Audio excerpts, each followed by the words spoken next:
And Where is that? this was laying right here. Oh, it was. It's in my office usually. Test, test. There we go. Good morning. Good morning. How is everybody this morning?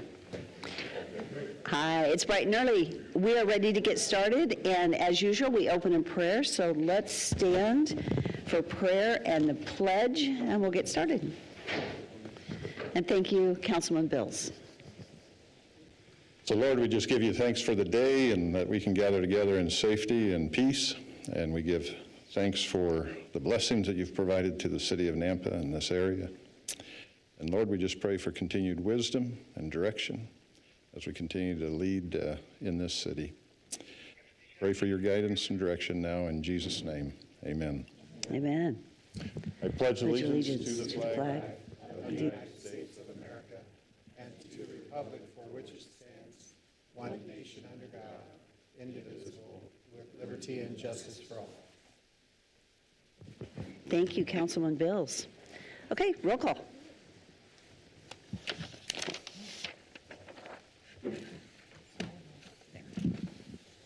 Rodriguez. Present. Jangula. Here. Bills. Here. Reynolds. Here. Haverfield. Here.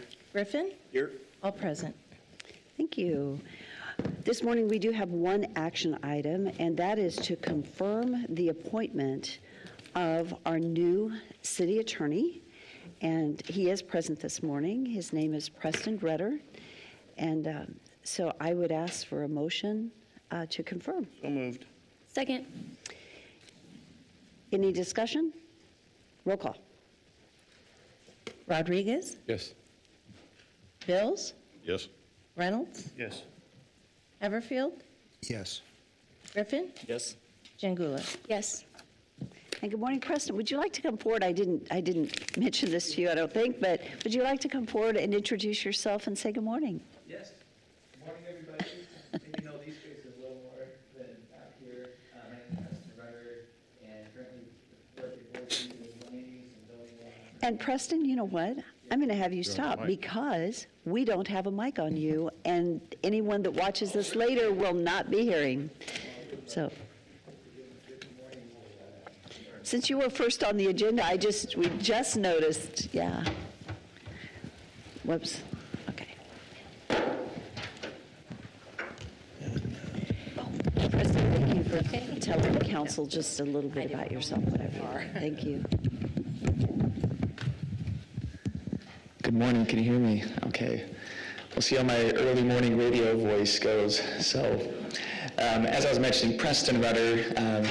My wife is from Boise. We've lived here a few different times. We've been here for about 6 years in our current stint, and very, very excited about this opportunity. And my background was in law, obviously, but also a master's in public administration, city management in particular. So I feel right at home coming into an environment like this with a positive atmosphere and energy.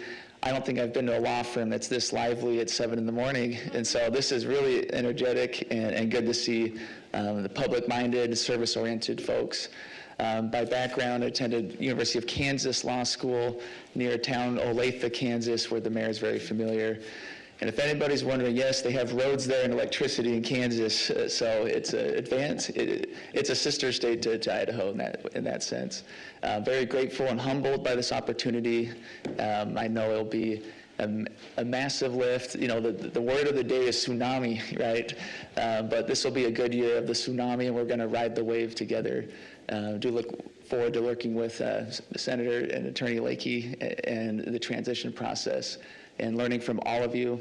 I hope to soak up as much as I can, and I ask for your forgiveness in advance and your patience. I will ask many, many questions, and I just want to understand better your culture and systems and be a part of it. So thank you very much. Great. Welcome. Yeah. We're thrilled to have you here. All right. Any comments? We're good. All Thank right. you. You're welcome. You bet. Thank you so much. Well, we do have a full agenda this morning. We have two different discussion items this morning, and we're going to begin with the North Nampa future land use and specific area plans. I think, Rodney, are you going to kick us off, or who's going to kick us off this morning?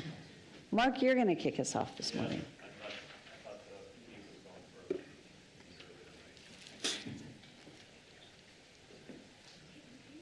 Mayor Queen. Yes. Hey, I want to thank Joe Huff and the police department for these wonderful exchange coins. Those are beautiful. Thank you. I really appreciate that. Yep. See, all the council members received them, right? Okay. Good. Good. Good morning. Hi. Good morning, Mayor, members, City Council. Mark Stoyer, Senior Director of Development Services. I'm here with Mr. Rodney Ashby, our Director of Planning and Zoning, and we're pleased this morning to have a discussion on the future development of North Nampa. So what exactly are we talking about when we talk about North Nampa? Well, we're talking about the area pretty much on the east. We have State Highway 16. We have the county line. To the south, we have Interstate 84 with a small segment between Robinson and McDermott down to Airport Road. On the west, basically right around North Side, and then bounded to the north by the Boise River. So what do we have in place that creates the vision and establishes the goals for managing growth and planning development in a thoughtful, well-executed manner? Well, Nampa has the comprehensive plan and also has our future land use map, as well as 2 city council approved specific plans that address North Nampa, and that's our Highway 2026 and State Highway 16 specific plans. In a moment, Rodney is going to provide a reminder on how these documents work together to meet the objective of responsible growth and what we expect developers to be proposing for this area that is commensurate with these documents. And I'll then come back and give you an update on a utility project to get sewer and water out to this area as well, which we know will be critical to supporting development. Rodney?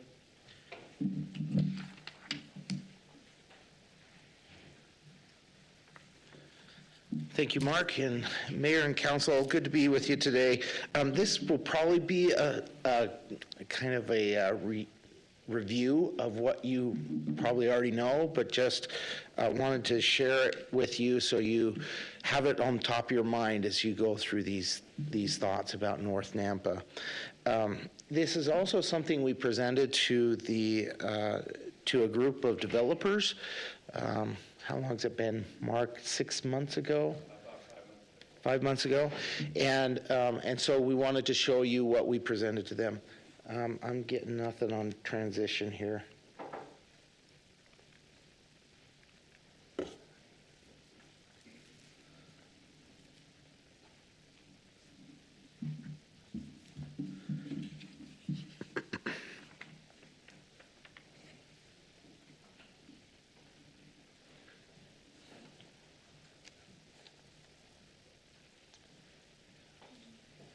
If you could just advance it, I'll just tell you when to go to the next slide.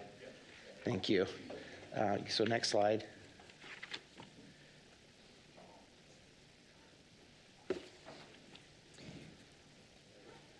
There we go. Okay, so on the left, of course, is the comprehensive plan, future land use map. Again, the comprehensive plan is more than just a future land use map. It's vision, it's policy, it's a lot of things.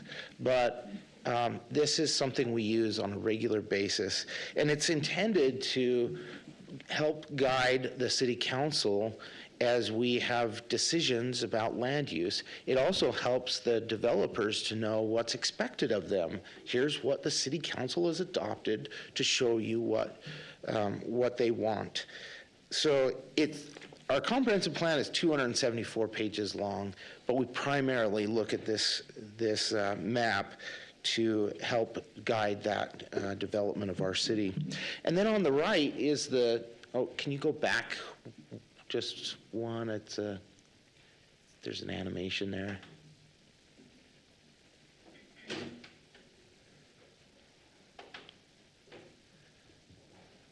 Whoops, other direction. It's going through it. There we go. Keep going. One more. Oh, never mind. I'm sorry. Go back to that one. Okay, so on the right, I thought I had animated that table, but on the right is the zoning map, obviously much smaller than the comprehensive plan future land use map. And the zoning map is required because what when a property annexes into the city, they have to zone it. By state law, they have to zone the property that comes in. Well, what guides the zoning? How do we know which zoning to place there? The comprehensive plan guides that. So if you look at the left map up here, you can see medium density is in orange, right? And that's 2.51 to 8 dwelling units per acre. But then within that medium density range, you've got lots of different zones. So on the right map, the map on the right, are all the different zones in the orange category that fit under the medium density residential designation on the comprehensive plan. And they have different lot sizes, different density ranges that they can achieve, but a zone doesn't typically have a density except as is possible by the lot size. So that's how NAMPA handles that. And we've just taken those maximum lot sizes and minimum lot sizes and said, okay, here's the ones that would fit under medium density residential or high density residential or low density. Okay, so next slide, please. So this is a quick slide that I like to use to emphasize the need for specific area plans. On the left is the comprehensive plan. As we've been talking about, there's high density, a little bit of high density, and medium density residential takes up the majority of this area. On the right is the zoning map, and the zoning map has multiple different zones that we're using. The RML is that high density area. And then the RS6 is our most common used zone. But we've also got RD with the orange on the right-hand side that provides duplexes, and it used to provide fourplexes even. Now it doesn't. But on the bottom, you can see an RS 8.5, which is compliant, but RS 12 doesn't match the comprehensive plan. RS 12 is too low of density for the medium density. That falls within the low density range. But over time, our comprehensive plan changes. So if we have, when this came in, perhaps the comprehensive plan allowed that to come in. I mean, it had to have at one point. And so now that our comprehensive plan says medium density and gives a range, you can't go back and force, I guess, we don't, I should say, we don't go back and force a zoning change to match the comprehensive plan. So sometimes you'll get these areas that have diverse density ranges, and it doesn't seem to fit the comprehensive plan. That's because the comprehensive plan is a future visioning document. It's a way to look forward to the future. And on the left, the comprehensive plan has to be flexible enough, or it has to be general enough to provide all kinds of different developments. But it can't be so specific that it's like the zoning map, and it shouldn't be, because we want to provide that flexibility. So really what we're struggling with, or what we have struggled with in the past, is if a developer comes in and on the left-hand side is the comprehensive plan, and they submit a zone for annexation, or a property for annexation with the assigned zone, and it matches the comprehensive plan, but then it feels like it's too dense or too, it doesn't really fit what the council wants it to do, then they're struggling. A developer will be struggling with this situation because they're saying, you told us this is the density range that was okay there. You told us that these are the land uses that are all right to develop here. And we provided that, followed your code, and now we're getting denied or getting it changed quite a bit. And so that is challenging for developers, and it's challenging for the city because staff sometimes doesn't know how to address that with developers as they come to us and say, is this possible to go here? And we say, yes, the comprehensive plan tells us it's possible. But is it going to be approved by city council? I have no idea, right? I can't speak to that a lot of times. And so we needed something a little more detailed, not as detailed as the zoning map, but not as general as the comprehensive plan future land use map to guide our decision. So next is the specific area plans. That's what fills the gap. That's what says, okay, in the medium density range, we have 2.5 to 8 dwelling units that's possible. But do we want 8 dwelling units across all of the medium density ranges? Probably not. So let's look at it real thoroughly, do some public outreach with these specific area plans, and really think about what fits. And then City Council adopts those specific area plans, and really that should be a serious guide for a developer to look at and say, okay, they've adopted the future land use map, and now they've adopted this specific area plan that provides even more detail. And hopefully that provides them some assurance that they can move forward with their development if it matches that specific area plan. That has always been the intent. Next slide, please. Okay, so I just wanted to show the difference between the comp plan and the specific area plan. And this is a little bit tricky because on in this situation, this is the State Highway 16 specific area plan area. The comprehensive plan is on the left. The specific area land uses are on the right. And you can see that actually it matches really closely. And that's because after a specific area plan has been developed, we often will go back to the comprehensive plan future land use map and change the map to make sure that what we said in the specific area plan can be done. So we do a lot of public outreach with this, more public outreach than is done in the future land use map development. The specific area plan provides more details. It identifies roadways and pathways. It even gives design elements such as certain colors. In the State Highway 16 plan, we have a list of colors and a palette for the colors that we want to see on development. Again, the future land use map, we may see changes there. And then we even develop code changes to ensure that what's in the specific plan, specific area plan, gets done. Next slide. Again, this is State Highway 16 plan. Just want to focus on this area for today's discussion. Next slide. One more, please.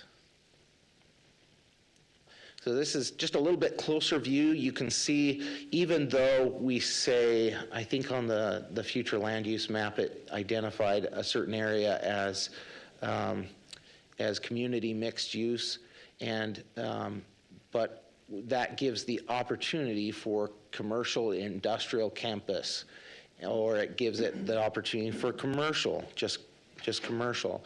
So we've identified this a little more specific. We refine it down, the land uses down, so that we're clear about what's being proposed. The area that we'd like to talk about today is along Ustick Road. And you can see up there it says high density residential neighborhood commercial. And so there's a couple of different options there that we'd like to talk through. Next slide. This is the southern half of that same plan, and gives those land uses in the table there, or in the key.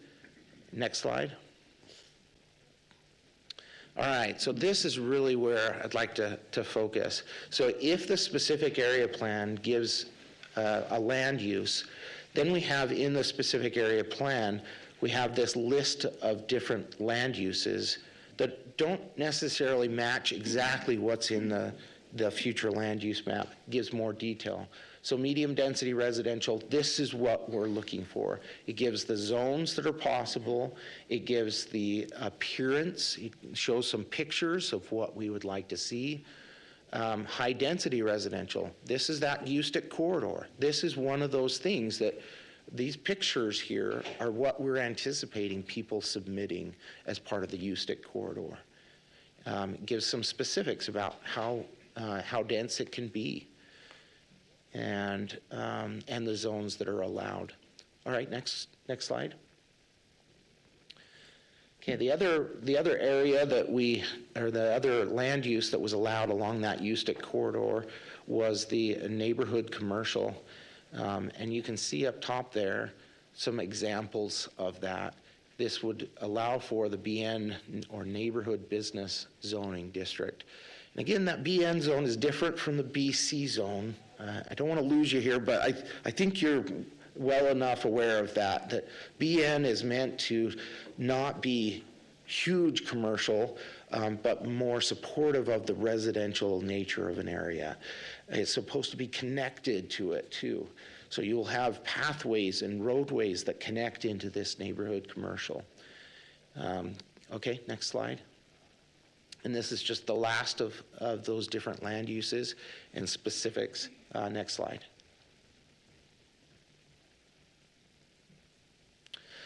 So the specific area plan also outlines some colors, as I've mentioned. And you can see the color palette up there. And it identifies the need for those connections. And so this is just a quick diagram to show the importance of making connections into these areas that we're talking about.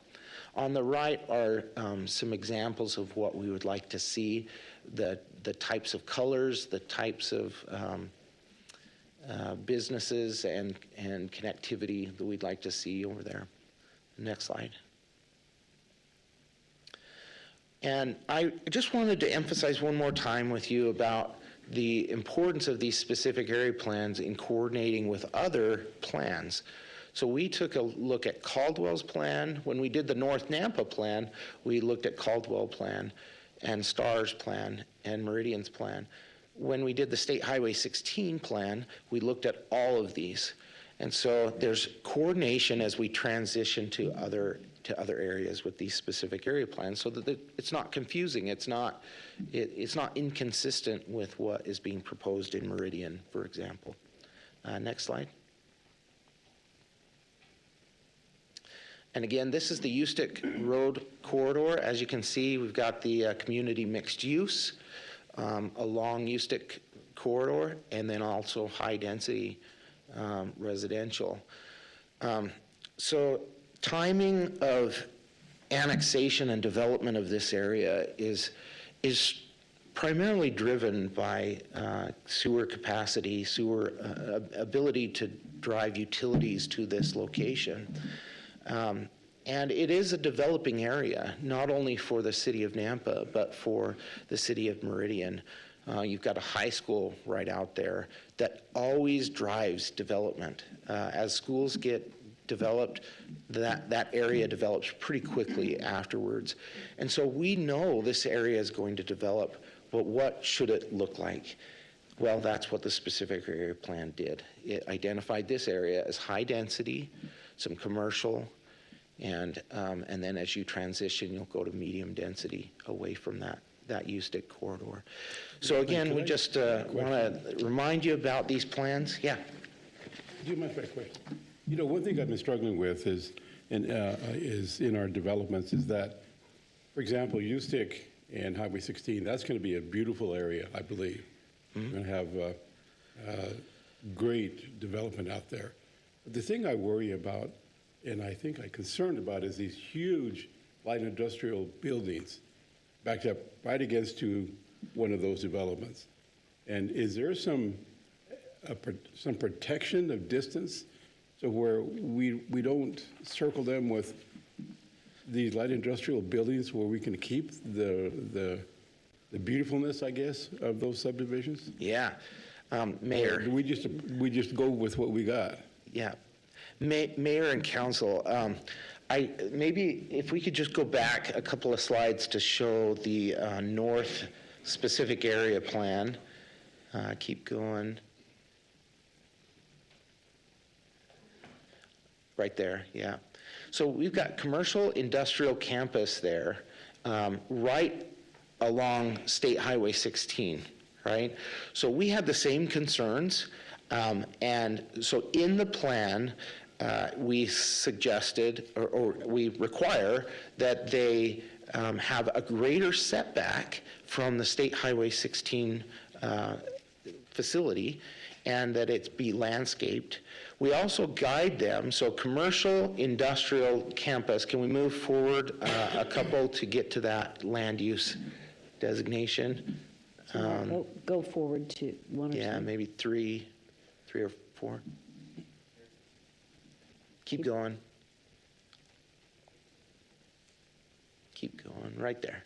So commercial commercial industrial campus, areas that provide for a variety of industrial flex and business uses that include single or cluster large mass building structures of 1 to 3 stories. Industrial parks should provide for light industrial use with campus-like atmosphere settings with uniform building standards, generous landscaping, pedestrian access, and open space and parking. This is different than anywhere else we've done light industrial. This provides a campus feel. So we are looking for that campus feel, that there's connections, there's open space, there's green space, there's sidewalks. You know, that's much different than what we've seen in the past. And so you can see some of the diagrams. Anybody who comes into the city of Nampa to develop in those areas will need to show that they're going to try to match this guideline. But again, our code changes require that they have a setback greater than any other space in Nampa. Okay, thank you. Yeah. Good. Okay, You ready to transition over to? I think so. Yeah, Mark's Mark? going to handle Yeah. the next part here. Okay. And so as we make this transition, just a reminder, these area-specific plans are on our website. They've been presented to us previously. I think you have copies of them, and quite a bit of work went into them. So, good morning. Hey, good morning. Well, thank you, Rodney, for that. So now I'll try to go ahead and close this out. I want to give you all an update on the PERDM. Some people call it the Eustic Sewer Trunk Line. We have Phase 1, which is a city-driven project that will begin just east of Madison. It'll connect into the existing system.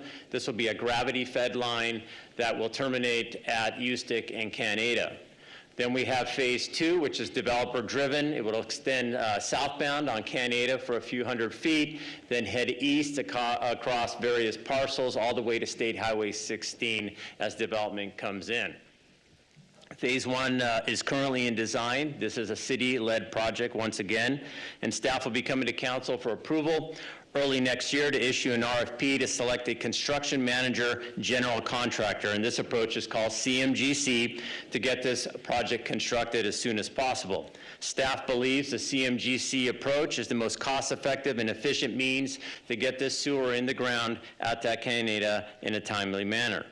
Using the CMGC approach, staff is estimating we could start this project in fall of 2025. The estimated cost is $35.5 million for this over 2-mile segment. Jeff Barnes, our Director of Water and Wastewater, is here to talk about the funding program if you have any questions about that and the construction scheduling. But I can tell you that there's a shortfall of approximately $8.8 million, of which we are seeking a developer contribution through a latecomers agreement. Phase 2 will be developer-driven, like I mentioned before, and funded as needed to connect developed parcels to the PERDM Basin.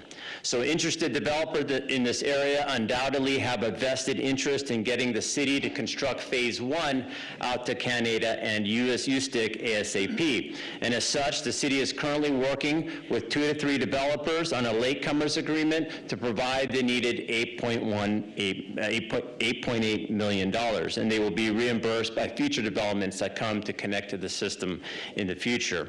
The shaded pink and blue parcels are 2 mixed-use developments that will be coming to the city for approval early next year. If these developments are approved, these folks are interested in signing a latecomers agreement with the city to fund the shortfall for Phase 1. Ideally, we'd like to get Phase 1 done, and then the developers can start connecting to it, building Phase 2, and to directly service their parcels. If the timing's not quite there and they're in front of us, we have a temporary solution that we're working on so they can direct those sewer flows as such until we get out to Canada and Eustic. Then they would construct Phase 2 and service their properties. Do you have any questions? We're all here to answer. I also, before we close this out, want to give an opportunity to 2 members of the development community who are with us this morning who'd like to also make some comments on their interest in this area. Thank you. Thank you, Mark. So if we could hear from our developers first, and then maybe we could follow up with any questions that we might have. Would that be fine? Would Great. you like to? Let me first call up, let's start with Mark. Mr. Bottles. Good morning, and thank you for joining us so early this morning. Yes, good morning, Mayor and Council members. Man, you're up and at 'em. I commend you for that, because it's a big commitment doing what you do for the city, but also doing it early in the morning, not just late at night. So, but we're excited about this project, and your staff and just all the people at the city are phenomenal to work with. As you know, been doing this for 30 plus years in the Valley, and city of Nampa, you guys are amazing. As you know, we are working. We've acquired a lot of ground out there by Highway 16 and Ustick area, and it is, the east gate into Nampa, and that's exciting what's getting done with the widening of the freeway coming in, the interchange, and so we've been working to figure out how to get sewer out there. We believe there's big opportunities similar to other markets that we've looked at that have had companies like Adobe and that down in Salt Lake that have come in, and they've created nice campuses for those companies to come in, which really provide just a huge economic benefit to the city. And our idea out there is to have that ready as quick as possible, so when those opportunities come available, we're able to capture those. That would just be, honestly, just a beautiful addition to the city economically as well. So anyway, that we've just been excited, and we've been working with a number of other developers. I think Mayor and Council, you set up that meeting. I don't know, it's been probably, is it 8 months ago, 5 months ago, just on some planning. Yeah. So anyway. Thank you. Yep. So I just want to say, and I'll say to both of you, thank you so much for working with the city. Mm-hmm. I know that you've done it's been costly, because you've had your engineers working on what you can accomplish. You've partnered well with the city. And I think the comment that I would like to make that is so important for us to understand, and this is from the council level, it's awkward because you don't pre-approve. We know all the laws and the rules regarding this process. But if you've got developers that are investing, and it's a significant amount, in addition, and I think that's the thing I want to make clear, we're asking for an upfront investment for the completion of our line to Canada that they're going to help fund. In addition to that, they have to fully fund our development, that infrastructure for the water and sewer from Canada over, whatever they're developing, they have 100% of that. So it's really double. It's a massive investment. Mm-hmm. And I think, and I'm not saying this because of you guys standing here, this is for any developer, by the time they get to the standing in front of us like this, they have typically invested literally hundreds of thousands of dollars. So what we have approved in our area-specific plans, which are drilled down, just like Rodney shared, what is so important is that we approved those plans. Our developers are developing to what we approved. When they stand before us, it makes it extremely difficult if we start changing the ground, right? If we start shifting when we've already approved. So they develop, they work with staff, and then they come before us with the anticipation that they've created and designed something in accordance with what we've asked for. And so I just want to make that comment, how important it is that we stay true to what we have approved so that we don't shift at the last minute, which makes it very, very difficult. And this is a little awkward, and I hope I don't get in trouble saying what I'm going to say, but we'll find out. Yeah, when trying to find the timing, we've got a timing thing that's really sensitive right now. We need infrastructure in the ground, and that's a timing. It's a speed to market thing. If you were looking at a different market, it's a speed to market issue. So you've got the timing of getting the infrastructure in the ground, but a development that you can't approve, yet if they're going to invest, they need to know that they are approved. And so we've got this timing thing, which is sensitive. I'm trying to think what word to say. It's just sensitive. And so, but it's important. It's really, really important. And the timing is important because if we slow the entire, we need to know that we have the funding to get the infrastructure in. And so, and it's an expensive project. But it is what it is. So it's, hopefully I've been okay in what I've shared and I've pushed a line or not. So anyway, we appreciate the work and the investment, recognizing it's a significant investment to get to the place where you are today. So thank you for that. Council, do you have any questions? Nope? Okay. Comments and questions will be for staff. Okay. Great. Okay, next I'll call up Mr. Mike Murphy of Murphy Development. And good morning. Well, good morning, Mayor Kling and City Council. It's a pleasure to be here in front of you for the first time. I have a number of global thoughts here. First of all, my name is Mike Murphy. I'm with Murphy Development Company. We are planning a project that coordinates with the plans you've seen. First of all, I want to say the planning department, as guided by the city council, has done a terrific job in laying out the master plan for the city of Napa. This is very much needed. I know all of you have helped with that, and staff has done a really terrific job. Our company will do a multi-phase, multi-family project at the southeast corner of Ustick and Canada. And we look at Ustick and Canada, and I think you do too, as a future main in Maine in northeast Napa. That project will be submitted to the planning department in January, and it conforms to all the guidance that you and the planning group have laid out. I think that we all need to recognize how dramatic northeast Napa is going to be. Ustick is obviously a great east-west prime arterial, but the development of Highway 16 is a game changer. And the only full interchange between Chinden and the freeway, I-84, is at Ustick. That's going to funnel traffic from all areas of the city westbound on Ustick into northeast Napa. It's a tremendous area, and we were all blessed by the state in advancing the funds for the improvement of Ustick to a 5-lane prime arterial. This is going to be just a phenomenal gateway to northeast Napa. I have to digress and tell you something. In July, the mayor and various city council functions and planning departments made a presentation about the sewer to landowners and developers. And I have to say, we've been in business for a very long period of time.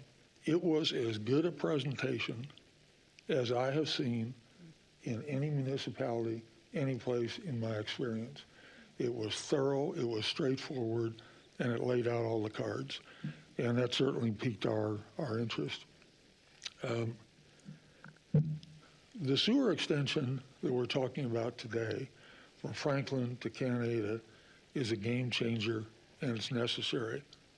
And when you combine the sewer with this gateway to Napa, Highway 16, and the Ustick improvements, it is going to create the opportunity in northeast Napa for something that is very, very good. Staff has already talked about the campus environment. I think what you will see is that you will be able to attract R&D and technology. You might even be able to attract life science companies here, in addition to the community support for commercial and a wide range of residential. And without the sewer, that's not going to happen. So I know what the city's plan is, and I know that Murphy Development Company Mark and a couple of other landowners, we're willing to help with the sewer and participate in this agreement with the city to do it. It's just a great opportunity for the city of Napa, and we really look forward to working with you. Happy to answer any questions later. Thank you so much. Thank you. Thank you both. So we only have about 5 minutes. I don't know how you'd like to go from here, Mark, but thank you so much, Rodney. Any questions, thoughts? Mayor, Mark, what would be helpful in my mind if we can get a little broader view slide of this one that would go across to the east to where Nampa meets Meridian and show the land on the east side of the 16. Absolutely, we can Because put that you're, together. you're planning on studying, so the question mark is the sewer that's being shown to go across 16, 16 is being built, so is that line, is there a sleeve being pre-built for that line, or is that going to be a bore-in type of situation? What's the plan there?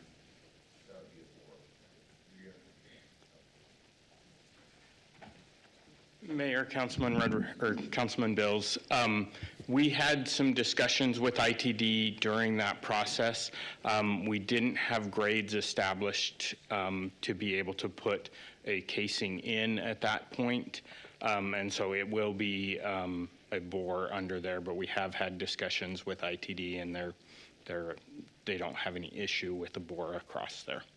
So we're working out that we have a prearranged agreement that we're going to be able to get through there. So we won't have an actual agreement until we have designs, and that's on the very tail end in the developer portion. But we have had those discussions with them that we'll be able to bore it when the time comes. Okay. I'm just thinking a memorandum of understanding to materialize. A lot of energy's going, and then have a hiccup between agencies. Yeah, and we, like I say, we've had those discussions with ITD, and I'm comfortable that we won't have any issue being able to get a bore across there. Okay. So I think from the standpoint of things being put before council and the plans and the updates, this is very helpful. It shows where the existing subdivisions are sitting, but I think going to the very east boundary would be helpful. And I think also then tying further back to 11th Avenue and also showing the connectivity. My issue is we've got hopscotch of subdivision approvals, and it would be well to see it in its entirety and where the planning is going and energy. I think it would help council members to have a better visualization of what's being talked about and what's being asked of council and city beyond just this one section, so. Yeah, that's a great recommendation, and we will prepare that. Mayor? Yes. Just one other item, too. When we're talking about the Purdom line going, how far north and south of Eustic are we talking about the capacity of that line being able to take on? I mean, is there a defined area that has been identified, a number of dwelling units per acre that is being anticipated? I know past councils have allocated so much capacity to a potential tract of land for so many units, like we saw off of Cherry Lane, and I think it was Black Cat back in that area. So are we talking about a limited capacity? How much capacity are we talking about for this line? Mayor, Councilman Haverfield, this trunk is being put in based on the master plan to serve that entire area based on our comprehensive plan. So the estimated densities that we look at based on the land use, and so this trunk would be able to serve the full Purdom Basin. That extend to 2026? The Purdom Basin does not go, it generally serves between Eustic and Cherry, and then there's an area on the farther eastern end that goes down and goes down to below the freeway there. But generally speaking, it's Eustic to to that area to the south.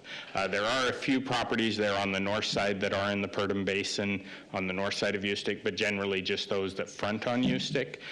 Those properties north of that would be in the 15-mile basin, which will come along 15 Mile Creek and is there by the Ridgeview High School. That's the basin we're looking at for there. That would be helpful, I think, for council and future councils to have available is what area that we're talking about this line will be able to take on capacity-wise, because that's been kind of a And guessing generally game. speaking, the area, so the birch area is the kind of tan color there, and the gray area is the Purdom Basin shown on there. And McDermott, which is the county line, and as far as we serve, is that very left side of the page.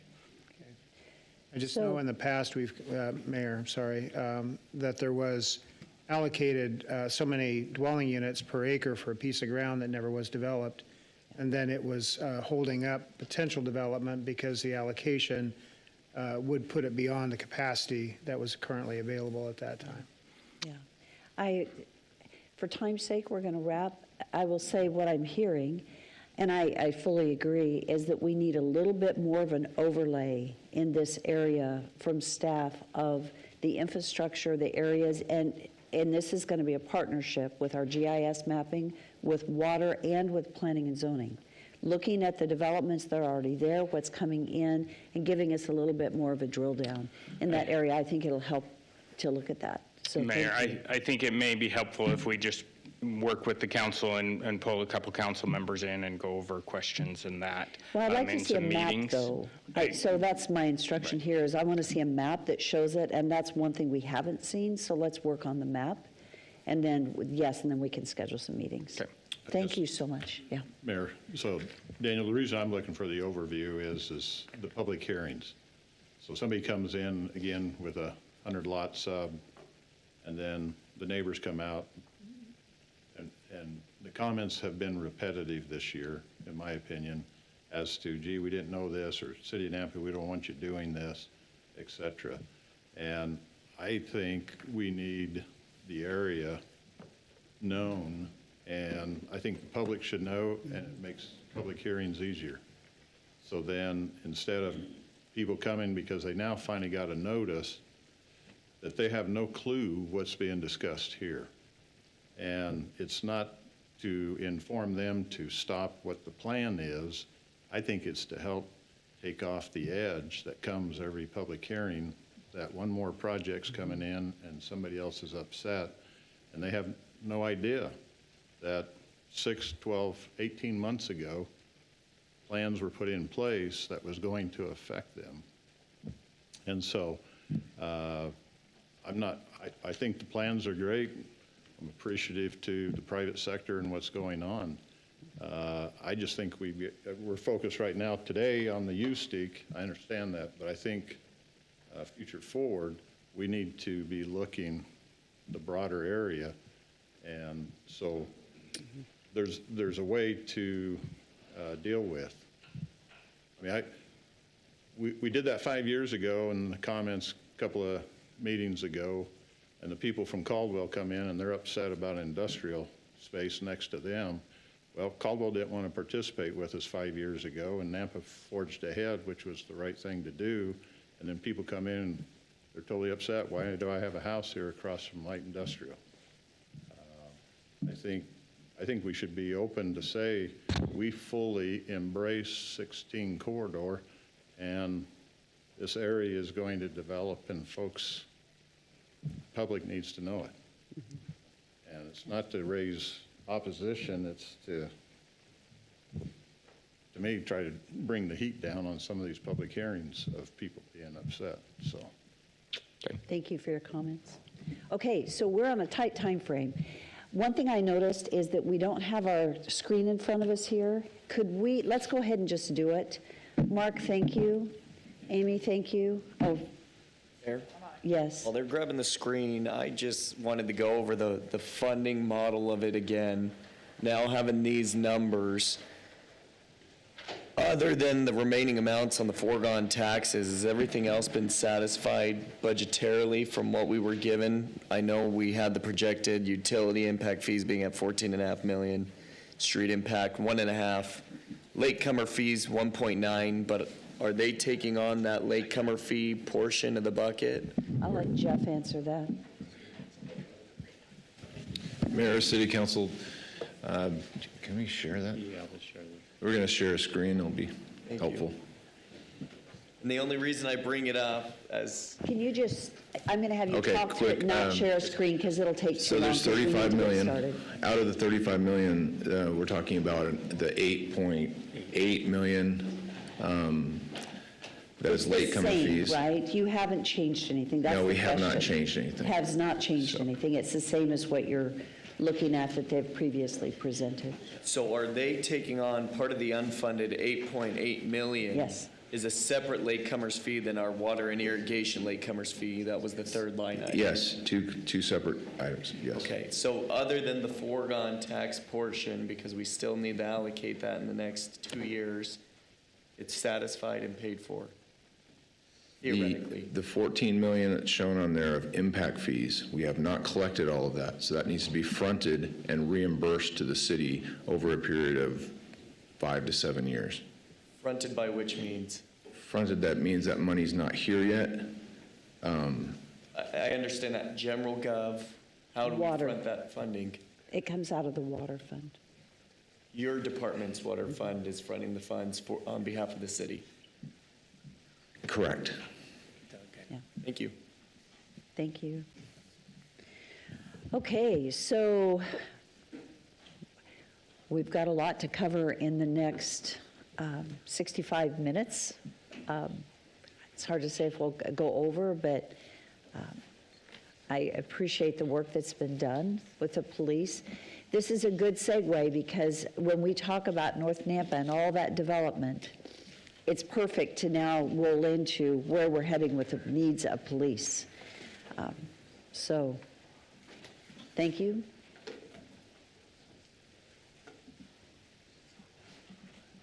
Thank you all for being here this morning. Take care.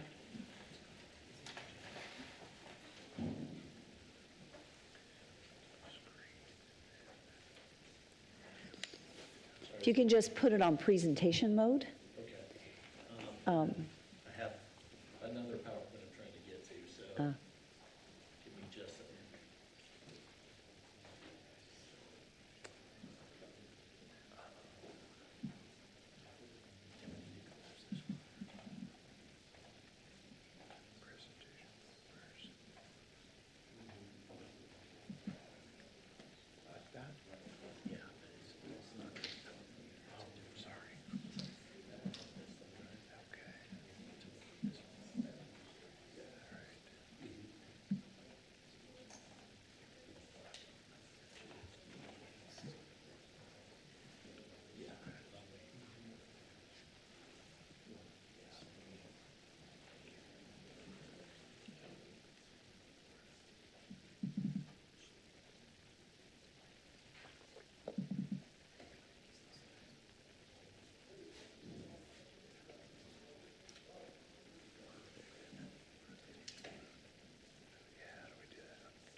So Mayor and Council, thank you for your time this morning.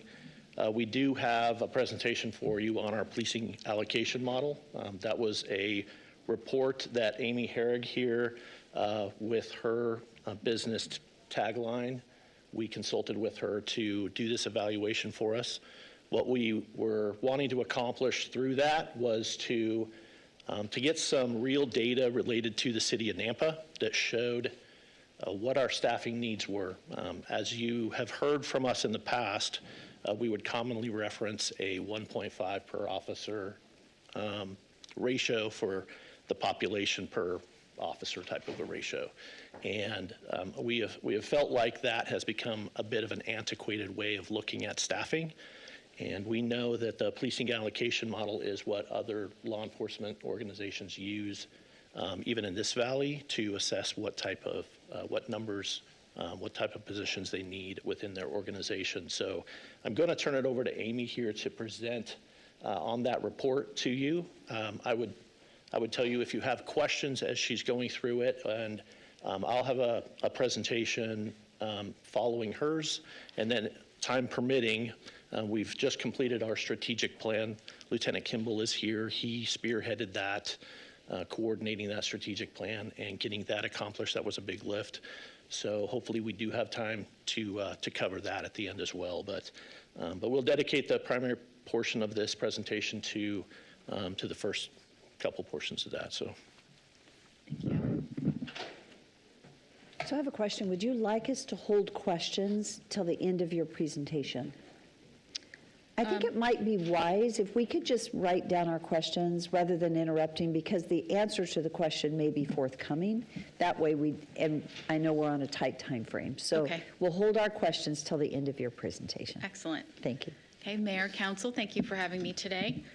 I've had my own consulting group for about 10 years. One of my specialties is actually working on staffing studies for all types of agencies, particularly law enforcement and corrections, and fire and other public agencies like that. So this is just to show you the current authorized positions in the Nampa PD. There are 9 sworn administrators, 87 sworn in patrol and traffic, 50 sworn in your specialty teams, and then 70 non-sworn. The data and the analysis I'm going to show you today is only for patrol and traffic, your first responders. It does not look at how many officers you need in the detectives or any other areas. There are lots of staffing models for patrol. It's been a hot topic of research for decades. You can have very simple ones, from the officer to citizen ratio that you guys have seen before, to very complex ones, which are proprietary and quite pricey. And then in the center, there are some free models which are based on workload, performance goals, and various other policy choices, which are the ones we're using today. I'm going to show you the PAM, the police allocation model, and I'm also going to just show you the results from the COPS and the International Association of Chiefs of Police. So the police allocation model will provide the number of officers required to deliver patrol and traffic services in Nampa.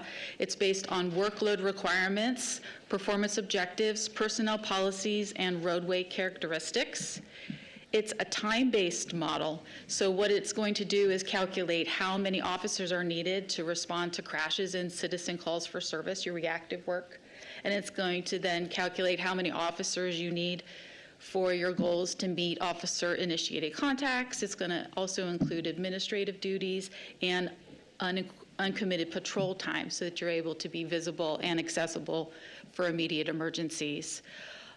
I have conducted PAM for a number of agencies in the Valley: BPD, Meridian, Caldwell, Ada County Sheriff's Office.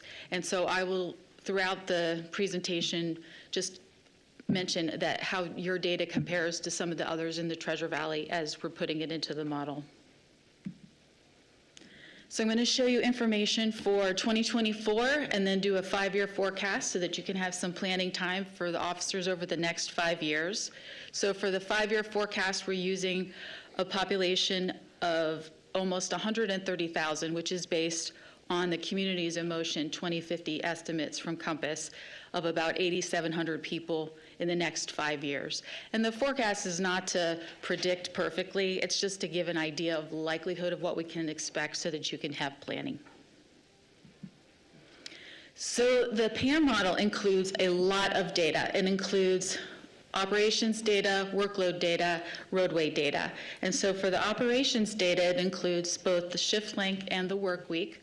For now and the forecast, we use the current Nampa PD shift length of 10 hours and the work week. It includes field supervision and the focus that you want your supervisors to spend in the field. In this case, this is generally a performance choice there's really no perfect span of control for community policing organizations. It really depends on your teams, your areas, how often you want sergeants and other folks to attend calls. And so it's really a performance goal based on command choice. In this case, they have sergeants and corporals, so we're using both as a field supervisor in the model. And the span of control for this ideal would be 4 each. And then the percent of time that supervisors would be able to spend on patrol duties versus supervisory duties would be 50%. These are very consistent with other agencies in the Valley and their models. The next piece that goes in this operations data is the amount of time officers have in the field, on leave, and on overtime. So the on-duty hours spent on non-patrol activities, and this is an average per officer per year. This is essentially training, court, so they're on duty on their regular hours, but they're not available to take calls for service. So what we did is we had 17 officers pull their training records, 2 per shift with no specialties, to get a baseline hours for how much time they were spent in training. And then we added specialty hours for the officers, because if you're on the bomb squad, crisis negotiation team, there's additional hours. And so the training ends up being about 269 hours per officer per year. Can I keep going? Okay. And then We're just trying to get the noise. Trying to get the noise done, I'm sorry. We can Okay. close one door, yes. Thank you. It's distracting with the noise in the background, so thank you. Thank you. And then there's also, there's very little tracking on how much time officers spend in court when they're on duty. So we just put in a minimum estimate of 20 hours. We also tested it without putting that in, and it only changes the model by 1 officer. It's really difficult to track how much time on-duty officers spend in court, so we put in a minimum estimate for that. We also look at the officer time, work time, and then the time off. This is from your actual payroll data for 59 officers in traffic and patrol for this time period. And you can see they're contracted to work 20/80, 10 hours, 40 hours a week, 52 weeks a year. And the base hours they end up working is about 1,800. That's very consistent with most agencies, most even non-sworn folks throughout. This is a very normal 20/80 to have 18 hours in the field. You can see, 1,800. The time off is 277 hours on average per officer per year, and this includes everything. It includes FMLA, paid time off for comp, sick time. It includes everything. And then they also work 150 hours of overtime, which is perhaps more than you would hope, but not crazy. So if you just look at the other agencies in the Valley, when I've done this study on it, the base hours for Ada County agencies are ranging a couple hundred hours lower, and the time off for those agencies are ranging a couple hundred hours higher. And that is just probably due to the difference it can be due to the longevity of officers if they have a lot of comp time saved up, and it can also be due to the different benefits packages. So this is just to point out that your guys are actually working a good deal in the field, not taking a huge or an unreasonable or unusual amount of time off. And so then the model also can include expected overtime. You can put 0 in the model if you don't want your officers to be working overtime at all, or you can put in a certain amount that you would expect to cover events and occasional shift relief. And Nampa PD budget's at 4 to 5% per officer, so we went ahead and put the 83 hours as an expected overtime, which is less than the 150 that they do now. So that's your operations data that goes in the model. You can kind of see with all this time data in there how it's going to start calculating the number of officers based on these time values, which are real data from your systems. The next piece is the roadway data. The miles of roadway by type splits it out. And for this, we used the current data for 2024. We took a forecast based on the same rate of growth as the previous 5 years. Again, it's not supposed to be perfect. It's just supposed to kind of give you an idea. And so in the next 5 years, we're predicting another increase in arterials, which is your main roads, of 11%, collectors 12%, and then your local roads of 16%. The patrol interval is essentially how many times you want your officers on their uncommitted patrol to be able to pass through. And for an arterial of the highways, this is a command or an agency performance choice. The goal was to have 5 times per shift, and so that's a patrol frequency of every 2 hours. This essentially equates to, if you have a stranded motorist, how long they would have to wait for someone to come by. And then if you're over there in the local roads, this is how often you want an officer to go through neighborhoods. And if 1 time per week, it's about 168 hours for the patrol frequency. So that's included into the model as well. This is super important for availability and visibility. To be seen in communities is a big part of community policing organizations, and to be available to respond to emergency calls. The final piece is an average uncommitted patrol speed. In this case, most agencies have kind of done a best guess from their officers based on posted speed limits, traffic conditions, and just their experience.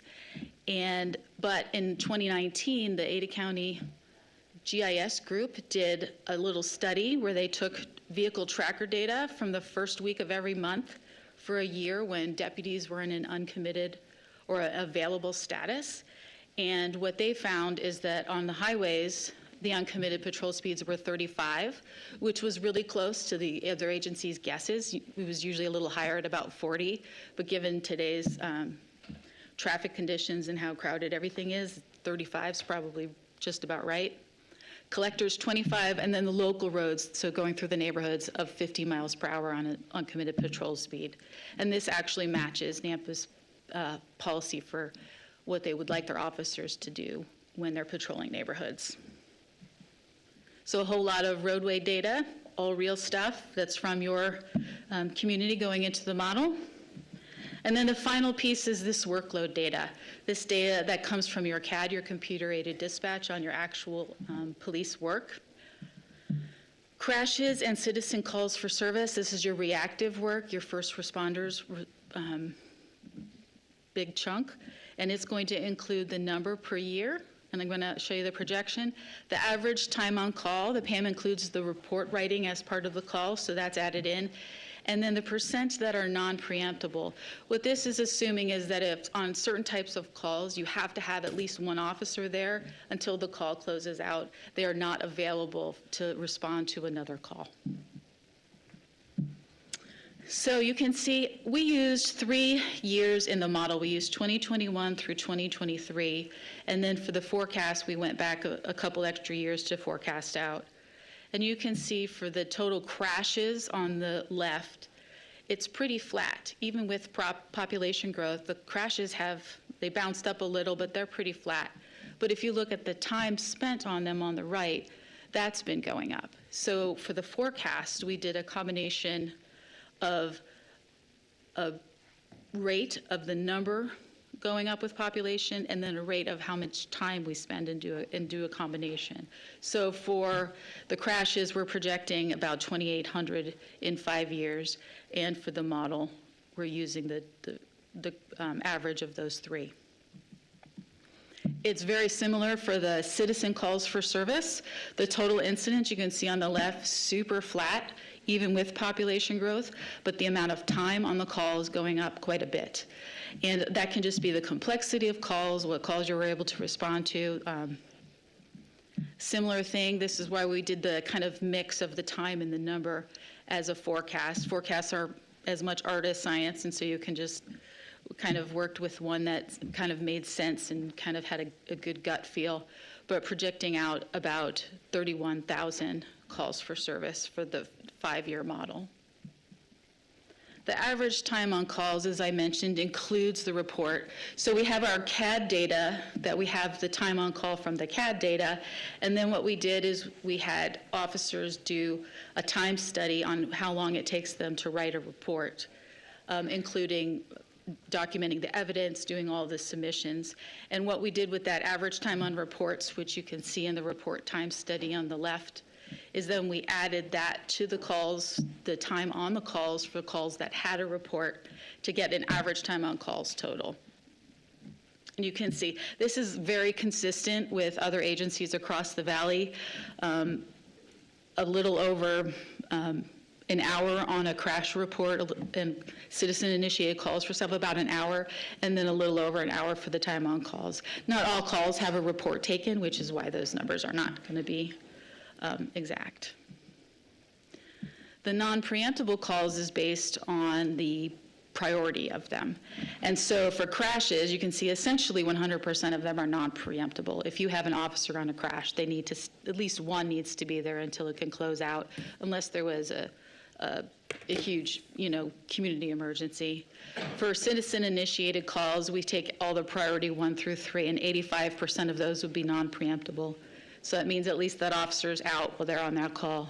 Officer-initiated calls, it's 13%, and administrative, there are some times when officers are on administrative duties that they cannot take a call. And that brings us to the officer-initiated work and the administrative work. We do not use real data for this, our actual data, except for the non-preemptible. What we're using is a performance objective, because what happens when you have not enough officers and too many crashes and citizen calls for service is you don't have time to do the proactive, so this is put in as a performance goal. The International Association Chiefs of Police recommends the 20-20-20 model for community policing organizations. This is essentially 20 minutes of time on reactive calls, 20 minutes of their time in an hour on proactive, and 20 minutes on administrative. You can see for the Nampa PD, this is based on the actual CAD time.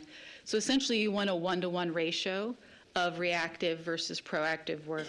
And right now, Nampa is at essentially a 2-to-1. About half the time they're spending on crashes and citizen calls for service, and only about a quarter of their time on the proactive work. That would be a little lower than the perhaps performance goal of the agency. And then the last data piece that goes into this model is the 2 officer patrols. And this essentially accounts for the amount of time that officers are essentially assigned to a car for their training periods. That means that if an officer is responding, 2 of them are essentially 1 because they're together on everything.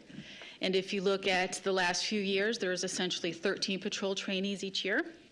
A field training officer is assigned for a median of 86 days, which is about 850 hours over those 10-hour shifts. And there's 78 corporal and officer authorized positions. This excludes sergeants. So in this case, 13 officers are going to be on 2 car patrols 41% of their time, 59% single the rest, and then the others are going to be on single cars the rest. So that ends up to be 7% officer in 2 patrol time, 2 patrol cars. That's all the workload data. That's all real data that comes from your agency, except for the performance goals, which are recommended. So the workload data, the roadway data, and the operational data goes into a number of calculations that is going to look at how many officers you need to meet citizen calls for service and crashes, how many to provide this uncommitted patrol, how much time they need for administrative duty, and how much self-initiated activities. And it's going to recommend 114 officers to meet patrol and traffic services in Nampa in the next 5 years. Right now, it's recommending 99. And this is, again, just patrol and traffic, not the entire force, just the first responders. And based on current staffing authorized positions, this is an additional 12 officers the model is saying you need right now to meet these goals and the data that are put into the model. 1 additional sergeant and 11 officers. And then population growth is going to project another 15 in the next 5 years, another sergeant, 2 corporals, and 12 officers. So 27 officers needed in the next 5 years. If we look at the other models, just to show you if that's shocking or not, the PAM is recommending 27. If we looked at the officers per 1,000 using that 1.5 benchmark, it's saying that you need 30 in the next 5 years. And the IACP COPS model, which is a lighter version of a workload model, is saying 41. So the PAM is actually the most conservative of the 3 on the easier end. And just to show, this is the officers per 1,000 that you've seen in the past. Right now, it's saying that you need 179 officers to meet the goal of 1.55, which would be 33, but that's all of them. So then you have to adjust to patrol to get to the 30. And so you would have to adjust your proportion of sworn that are administrators, patrol and traffic, and then specialty functions, and that's where you get the 30. And then the IICP COPS model also uses the same crashes and citizen calls for service that the PAM does. And this is just a different way that I wanted to show you this visualization. So this is your crashes and citizen calls for service by hour in just 2023. And that's kind of the spread where you can see there's slow times during the early morning and it ramps up. And then you can see how the police agency has set up their different shifts. The overlay is it's just beautiful. So I just wanted to show that. They've done just a really great job of overlapping teams when they had the highest workload and not. I know a couple of other agencies are a little jealous of the 2 swing shifts to help that they've been able to do to cover this. So that's just because it's cool data. So 27 officers, the model is recommending based on data performance in the next 5 years. The other models are recommending slightly more, but you guys have enough sophisticated data and enough that you can use the PAM and have a more targeted look at how many officers you need. So thank you. That was an excellent presentation. Council, Mayor? do you have questions? Yes. I have a couple of questions. At the beginning of your presentation, you said that there are a lot of different models to follow. Is this based upon the traditional model? The PAM was developed in the late 80s and early 90s by the Northwestern Traffic Institute. Boise PD was actually one of the original agencies included in this. It was developed for nationwide municipalities, and it's been used nationwide for the last few decades. So it is a well-known, well-used model, and that's why this one is picked for here. So in looking at the Nampa PD, I think, when you look across their personal space, these 4 alpha men that are sitting there that protect us, we have invested a lot in them and want to continue to do so. You have to get the guys in the back. There's Yeah. 6. Oh, I'm sorry. The same personal space. You don't want to leave them out. Whoa, yeah, there you go. One over there, yeah. He was referring to the 4 alpha men in the front. I apologize. They all sit with a seat between them. They have their personal space. Pretty special. What I think is unique and special about the Nampa Police Department is it's more of a hybrid. It's something that's been embraced. I think what we're doing with the Integrated Command Center is allowing us to have a visualization without actually having an officer on that corner by virtue of the cameras that have been invested in.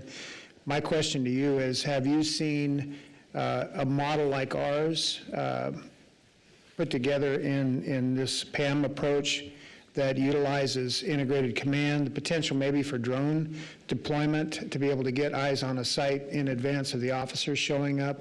This is, things that might be out there in the future.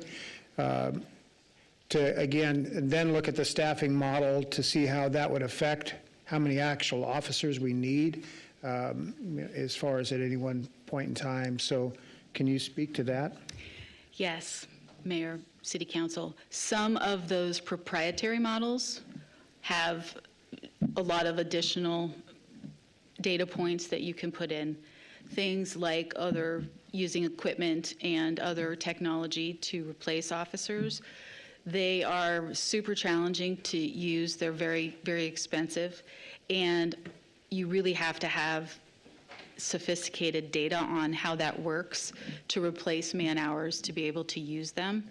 And I'm not trying to displace or, do that. It's just, again, when you start looking at, we need to have so many bodies, but it's not taking into consideration the technology that's available today and how we're already utilizing that and have invested in it, how it can be working together, maybe more efficiently. That's what I would be interested in, because again, at the end of the day, we're talking about tax dollars being spent, allocated, and as council members, that's what we're looking at. But obviously, we benefit by virtue of the protection that they provide us. And that's what makes Nampa a unique location, I think, for their services and their, as far as protecting us, and then us then partnering with them to provide them with what they need to do so. Yeah, so I would add that the models are heavily respondent on the first responder calls for service and crashes, and you really can't have drones respond to that. And the proactive work of being visible in communities is also pretty hard to replicate without having your actual folks on the ground in the Like in the LA, communities. in talking to Chief Huff, they have helicopters. They are able to get eyes on a site without actually having an officer on the street at that point. But they can locate, get a lot of information provided back to dispatch to know, who to deploy. And I think that's when we start looking at the technology available, if we can embrace that and look at how that can actually help us, maybe that's a topic for another day, but that's all I was wanting to hope that you could provide us is if we had that a part of your model, or if that's something that could be even further considered. That is not part of this model, but deployment is part of other models. Yes, Councilman Griffin. Thank you, Mayor. I understand that this was not talking about the non-support staff and the specialty teams, and so this is going to our Nampa team. Maybe you know this number. Usually, what's the ratio between officers and non-sworn support staff? As far as new positions? Yes. Yeah. So we have a ratio of about 2 to 1. So we have 70 support staff to 150 sworn. So we could anticipate potentially that we need 15 additional staffers as well, in addition to the 27 that we're looking for sworn first responder police officers as well. Okay. Correct. And that's 14 just to 15. And I have a presentation following this that will go into support staff a little bit. Thank you. And then the additional, we were talking about overtime, and the targeted was 83, I think you had placed in this model. Is that conducive to other municipalities, Meridian, Boise? I just look at what's the incentive to keep folks in Nampa, other than getting Chief Huff as a boss? What else are we keeping him here? Is it giving him more overtime or better compensation, less overtime? More off-time hours similar to them, as 400, I think was the number. So those are my thoughts. Yeah, no, definitely get that. The amount of overtime hours put in is consistent across the most models. Some folks put in 0, and some agencies put in about the 4 to 5%. So that is pretty consistent. Did not look at compensation, but of all the agencies, your officers have really a nice balance of working versus time off versus not too much overtime that benefits both their work-life balance, I would guess, and the agencies, whereas some of the ones in Ada County that tend to have a lot more time off, they have staffing challenges in and they need more staff to be able to cover that type of benefits package. And I did two times with Meridian, 1 year and then 5 years later, and in between that time, they had implemented a family leave policy, and the impact of that was quite impressive. So, not saying that you shouldn't do that. I'm just, if you do have impressive leave policies, it's a lot more challenging to staff. One last question, Mayor. Is our overtime in Nampa time and a half or double pay, or what is would it be wise to say, because we're seeing so much overtime within the department, that we would actually be saving money by hiring more police officers, because then we're not having to pay time and a half for these single officers? We cut down the overtime and then place real bodies rather than time and a half for I the might current we pause have. on that question because right now, let's stay focused on PAM model. We can save that question because we have the strategic plan coming next. Okay. So let's stay focused right now with our questions on the PAM model. Are there any other questions? Yes. Yes, Mayor, thank you. Oh, no, it doesn't. The summary of what you just showed us was was increased population equals reduced services for Nampa PD and for the community, basically. So are you saying that if we don't continue with upgrading law enforcement, now the police in particular, that our time factor for our officers is going to be reduced by, for example, you'll have 3 minutes on a traffic stop, no more than that. You have 5 minutes on a burglary report, no more than that. Is that where we're headed if we don't continue this progression of officers per whatever that is? Thank you so much for that segue. Apparently, I did not put my last slide up, which is without the additional staffing, what Nampa PD is likely to see is an increase in comp and overtime, not just among your patrol and traffic teams, but your specialty teams too, if they cover patrol shifts. You're going to have less uncommitted patrol time and officer accessibility, which can result in longer response times or inability to respond to some low priority calls that you can respond to right now, and then the reduced proactive policing contacts. So absolutely, yes, you're correct. If you do not keep up with the staffing, the model, which is based on workload, will drop in these different levels. Thank you. One follow-up, Mayor. So what I'm looking at, according to your report here, it says that we need to keep up with the staffing. However, since we aren't keeping up with the staffing, the other alternative that we're doing, and I'm glad that the police department reaches out and thinks outside the box, is that they go through they go through computer-driven, camera-driven drones to make up for that, but are funded by grants.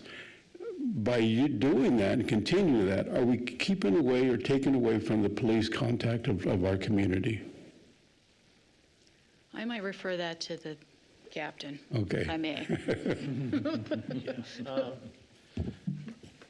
So, Councilman Rodriguez, those positions, when we look at the real-time crime center positions, the technology that we've implemented, we added staffing to our digital forensics unit this year.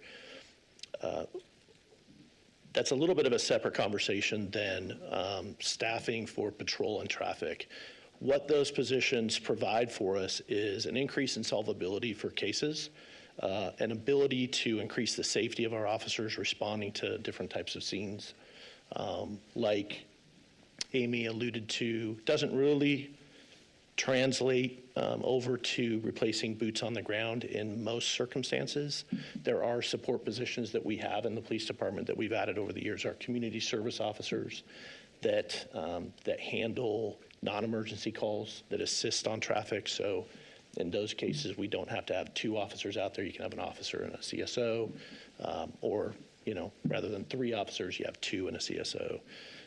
So we've modified our response to calls over the years to direct people to online reporting, to use methods that other agencies also use so you're not always sending an officer out to everything. So we've, I think, maximized most of those abilities.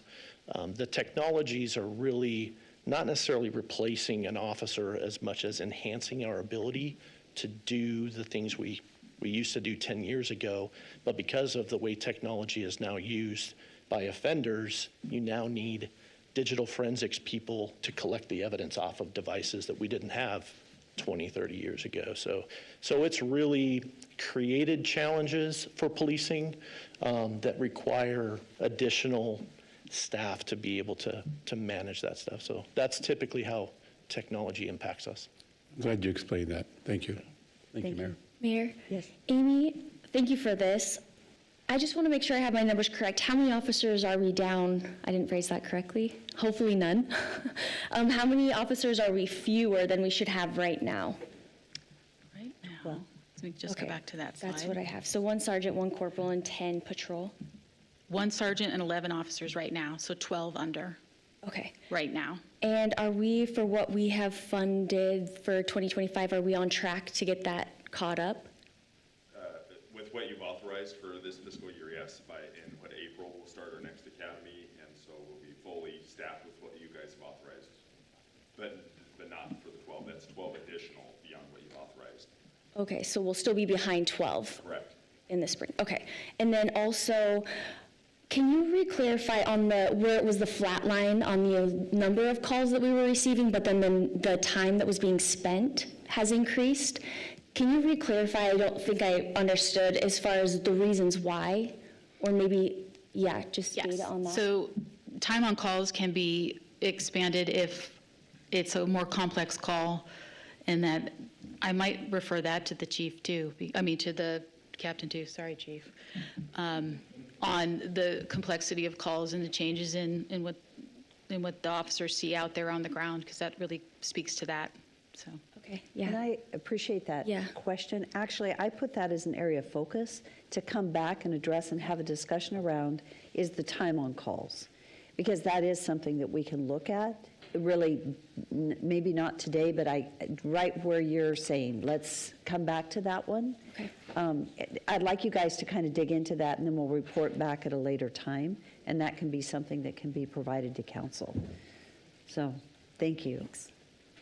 Okay, so thank you. You know what, this has been very informative. I really appreciate this information. You've presented it very succinctly, clearly. Thank you. That's awesome. Okay, so I think I always like to know where we're going. So we have two things yet that we're going to cover. One is you're going to talk about the strategic plan, but last. And next we're going to talk about?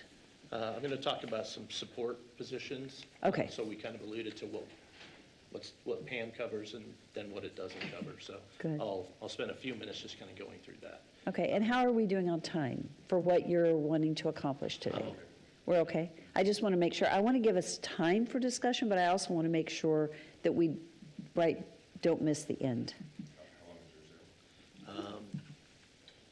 10 to 15. You're good? Okay. Mayor Kling, Thank you, yes. are we going to be able to get a copy of Amy's report, just for reference? So I did send the full report. It should be attached. It's in the packet? Well, I haven't had my computer, so I just got it back today. I'm glad you got it back. I did, finally. Finally. That's great. Yes. Yeah. Okay. So you'll be able to Yes, grab it? okay. Yep. Thank you. So I wanted to take Amy's report. Thank you, Mayor and Council. My name is Eric Scoglin, just for the record.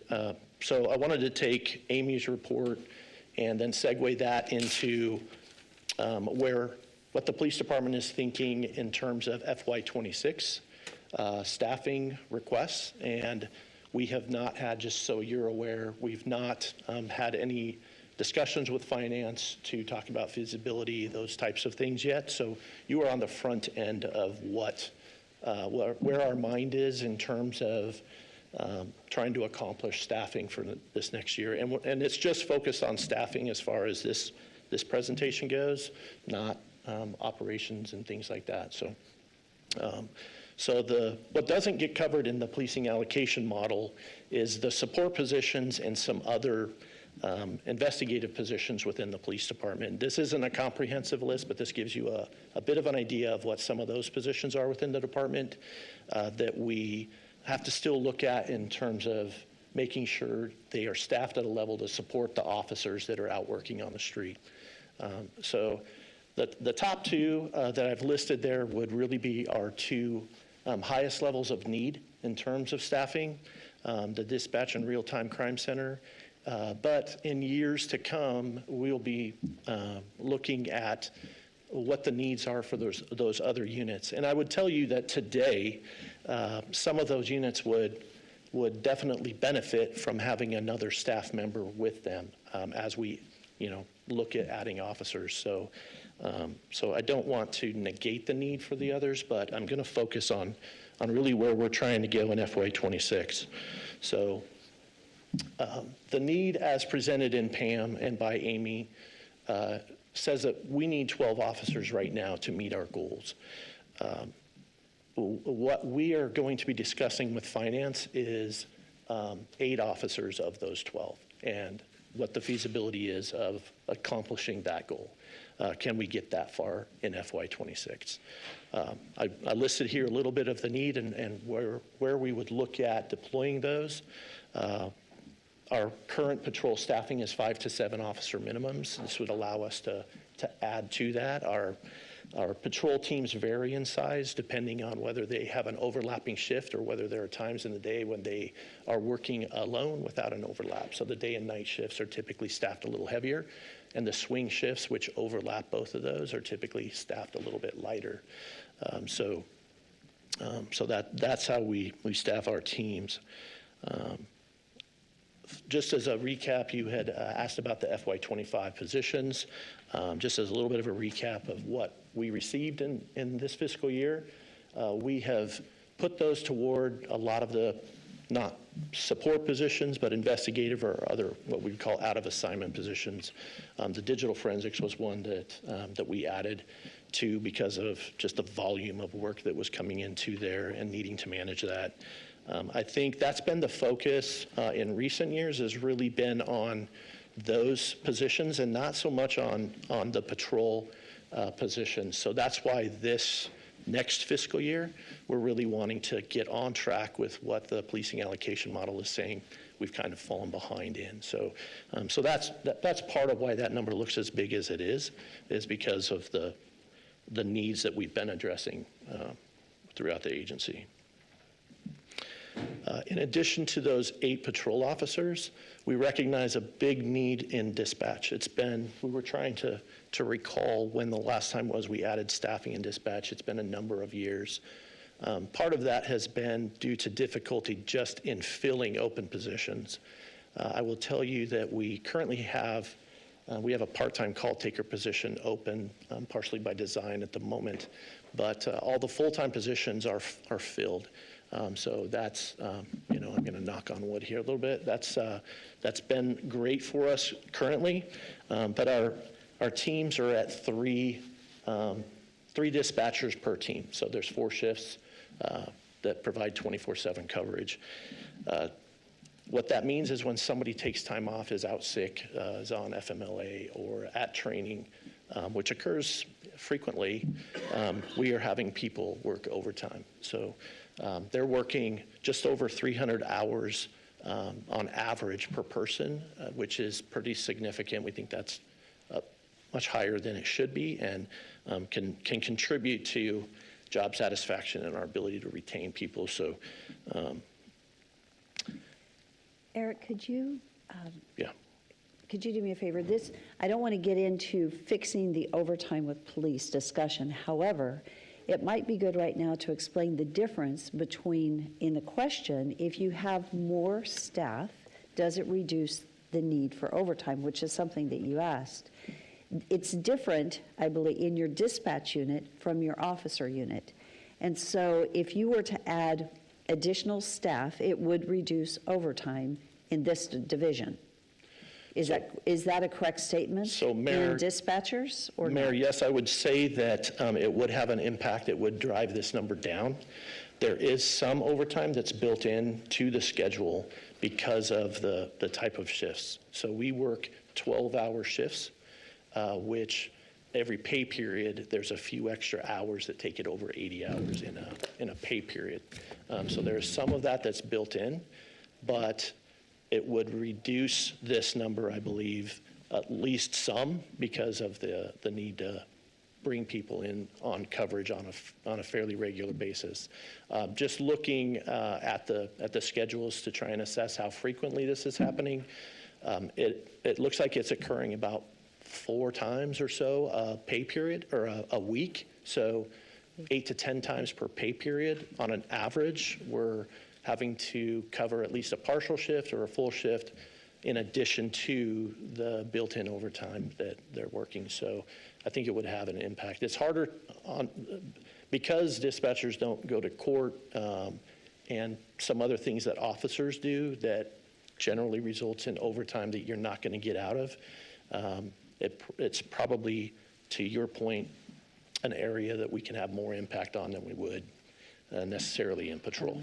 And then just a real quick answer to when you add more staff and it in some ways not reducing overtime, it has to do with what you just shared, which has to do with going to court and those other things so you can add an officer, but that officer is going to have to go to court, which is overtime.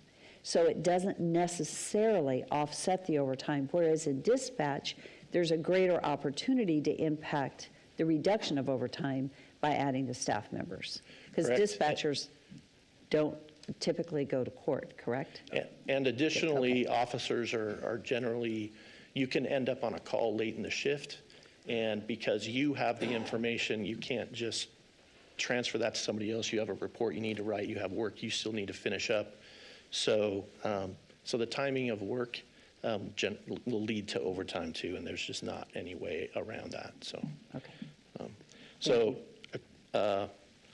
of those 4 dispatch positions that we will be talking again about feasibility for this coming year, that allows us to add a dispatcher to each of our teams so that we can hopefully have some impact on overtime, but then also just, you know, how much our dispatchers are working.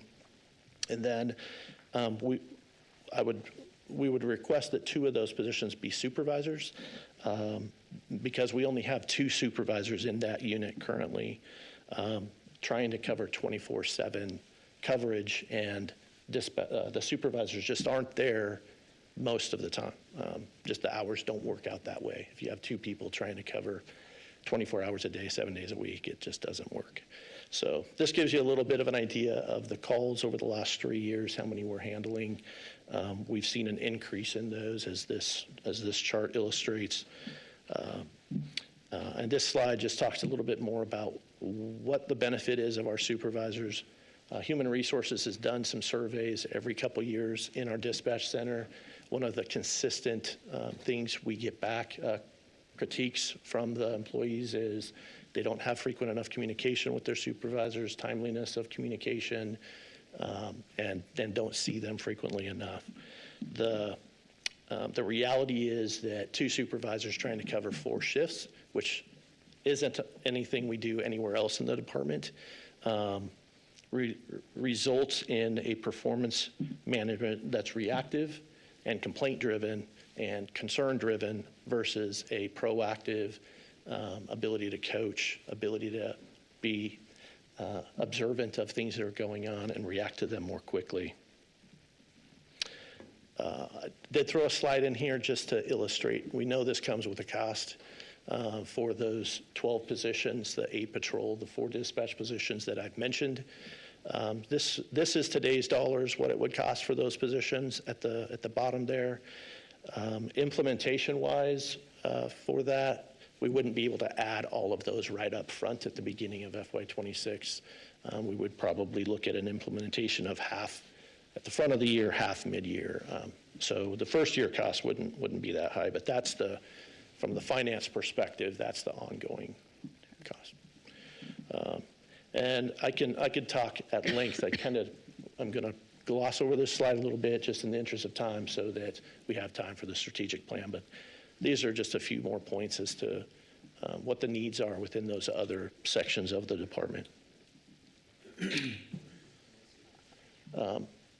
I do have a topic that will be coming before council in the next month or so. I will be putting this on the agenda so we can spend time then. But we have been approached by the Valley View School District to add a resource officer. There is a need that we've identified in FY26 for that. We have 1 officer assigned to Valley View. He serves the Ridgeview School, high school, and 2 elementary schools. Our high school SROs at the other high schools are dedicated to those schools. So the SRO at Ridgeview is pulling an extra workload with the 2 elementary schools that he's trying to serve right now. It's been resulting in some extra overtime in that regard, trying to handle that. This Valley View School District is adding another elementary school that will be open the next fiscal year, so that's going to add more to that workload. And so the police department has recognized the need to add an SRO there. And we were going to be discussing that with Valley View a little bit later in the year. They've approached us sooner because they have a grant that they've been awarded that allows them the funding to cover their portion of that cost, which is $70,000, which we have actually accessed this year. They're providing that to us, and we have reallocated a staff member to cover those elementary schools from January to the end of this school year. That agreement ends at the end of this school year, but I will be coming forward to council with in a month or so, here in a couple council sessions from now, is to ask for council to fund half of that position, essentially from FY26 on, as we are currently doing with the other Valley View SRO. So that, in a nutshell, that's what I'm presenting on that. If you have any questions, I'd be happy to field those. Okay. Lieutenant Kimball. All right, we'll transfer over. Lieutenant Kimball will do a presentation on the strategic plan.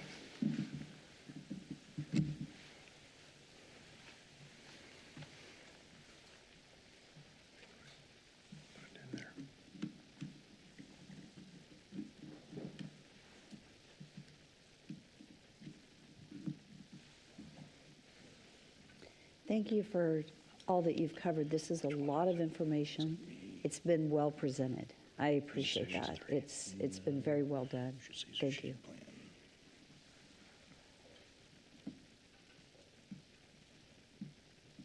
A little bit of sticker shock, but other than that, it's really good. Strategic. A little bit. Little, yeah.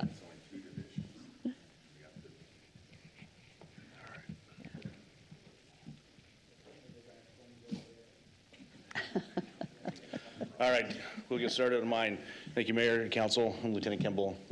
We're going to go over the strategic plan. One of the great things about this is we're not going to talk about budget or the needs for additional officers, because that's what the strategic plan is going to focus on, is what services we can provide without the additional staff or additional needs in that capacity is what we are currently doing. So give you a quick overview, because that's what this is going to be. We're not going to go into a lot of detail about the plan. The plan, our strategic plan, we started this about 8 years ago when Chief Huff first became chief. He gave us a mandate to come up with a strategic plan that was not just something we put on the shelf, but something we review on a quarterly basis with people that are assigned to those specific tasks with a deadline to accomplish those. When we first started our strategic plan, we accomplished more in that first 6 months of once we instituted, and probably the previous 6 years. We've continued with that model, and as you guys have mentioned already, we've seen a lot of great successes with the technology usage, because what we're tasked with is, when we develop the strategic plan, is not to ask for more bodies, not to ask for new things, but to use the resources we have already. So that's what a lot of the strategic plan is about. And what drives this is our mission, and that's through teamwork, integrity, and excellence, is to provide protect and serve our community. So the protecting and serving is what drives this strategic plan of how we accomplish that. So we started our strategic plan and we identified goals to achieve what that mission is. We have not changed our goals in 8 years. What we've changed is how we achieve those goals and who's assigned to those goals. That's what this plan is about. So we'll get into, and by all means, ask questions as we're going, because it's going to be an overview. So if there's more detail that you're looking for, it's probably not going to be in this presentation. We can provide the strategic plan for you, but this is just an overview. So how we got here, we asked we went back to the city's public surveys. We asked for the input from that. We got that. That's what helps us drive this plan. And then we went to our own staff, because they're on the ground. They're seeing what their needs are to achieve that mission. And that's where we started developing this plan to execute it. It took about, just a little bit of history on this plan, because of some unforeseeable things, it took about 6 months to develop, because we put a lot of resources into this. It's not the command staff that sits in a room and says, okay, what do we need to do? We actually pull from all different sections. Administration is part of that, our operations, so our patrol officers, our detectives, and then our support staff. They all have input into this with their own lens on how to achieve the mission. So what we have here is the outcome and goals. So we looked at what matters most to our community, what we need to achieve that in our community, establish priority goals by addressing crime, safety, service, and use of resources. And the use of resources is something we hit on very heavily. You put a bunch of people in the room that are on the road and they say, we need more staff to help us out. we focus them back on how do we achieve this mission with the resources we have at hand, not getting more. And that really helped us focus on what we can do right now and within the next 5 years. This is a 5-year plan. This is our 3rd iteration in the last 8 years. So when you do the math, that's not 5 years. What happens is once we put people assigned to those goals, we give them deadlines, we can accomplish a lot more quicker than we realize. Then there's the action items. That is very specific to how to achieve those goals. And that's what we focused on within. The goals were already established. What we're focused on in developing this plan is how do we achieve those goals? And here's the overview real quickly of kind of how it comes together. Our focus is on crime, safety, services, and resource. So here are the outcomes, a relatively long-lasting set of priorities that express the organization's efforts that we have. I'm not going to read it word for word. You guys are welcome to read this as I go. One of the biggest things that the Chief of has tasked us with is how do we manage our resources, making sure that we're using our equipment properly, making sure we're taking care of our people. So the people that are in the supervisor and administrative roles, that we're making sure that we're putting staffing where they need to go. You talked about it in the last presentation, that we have the 4 shifts on it a day. We're making sure those are staffed appropriately. That's utilizing our resources, using our equipment effectively. How do we use that the best way possible? Because we talked about the camera systems, we talked about drones, we've talked about other things. That's what we're really tasked with in this strategic plan, is how do we do that the most effective way possible? So we get into the goals.